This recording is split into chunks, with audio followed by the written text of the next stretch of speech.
ranejších hodinách 30. augusta 1944 sa v Levoči objavila kolóna ľahkých tankov a ďalších vozidiel patriacich 2. rote plnej jednotky pluku útočnej vozby nadporučíka Achimského odvolenej z východného Slovenska.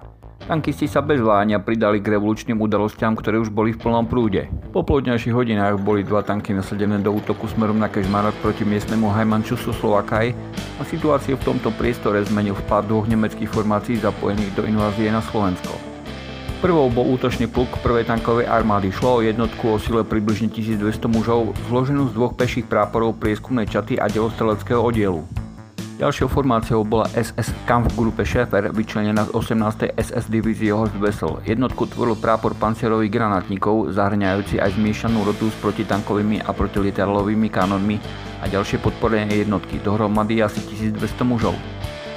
Rozhodný postup nemeckého útočného pluku od Mníšku nad Popradom spôsobil v povstaleckých jednotkách pri Kežmarkoch chaos a v noci z 30. na 31. augusta začali od mesta ustupovať. Chaos a panika vypukli aj v Levoči. Slovenskí vojaci mesto vyprázdnili a veľká časť z nich sa rozišla domov. Mesto padlo ešte večer do rúk Nemcom. Povstalecké jednotky sa však schopili a nad ranom začali za pomoci niekoľkých tankov Achimského roty postupovať smerom od Popradu na Matejovce a Huncovce. Pred Kežmarkom tanky zaujali postavenia a paľbou podporovali povstalecký útok. No ešte dopoludne sa v súvislosti s prienikom bojovej skupiny Schäfer začali od Kežmarku definitívne stiahovať k Popradu. Na severnom okraji lesa v Kvetnici bola za pomoci niekoľkých Achimského tankov vybudovaná obrana, no zastaviť prudký nemecký útok nemohla. Zbrojné sklady v Kvetnici padli do nemeckých rúk. Povstalecké jednotky začali ustupovať do priestoru Wernard a Telgard prenasledované útočným plukom, ktorý vytlačil povstalcov aj z pustého poľa. Medzitým sa bojová skupina Schäfer pohla na západ údolím Váhu smerom na Liptovský Mikuláš. Na kritickú situáciu na severovýchode zareagovalo velenie posádky Turčiansky Svätý Martin vysunutím práporu stotníka Ivana Jobáka ku Kráľovanom a posilnením obrany o 2 tanky a 3 kanóny KPUV. Tieto sily mali prehľadiť smer Kráľovany Vrútky a smer Zázriva Erdútka. 5. septembra Schäfer bez boja obsadil Liptovský Svätý Mikuláš. Miestna posádka sa na rozkaz veliteľa obrannej oblasti 2 plukovníka Bodického rozišla a 6. septembra Nemci po krátkom boji obsadili aj Ružomberok.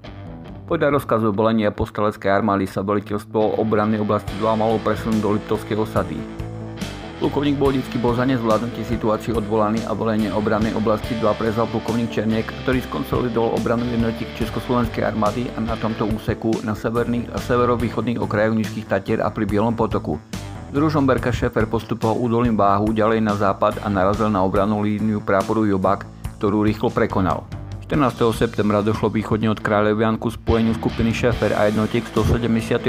divízie Tatra, čím si okupanti vytvorili základný predpoklad na spriaznenie Košicko-Bohumínskej magistrály.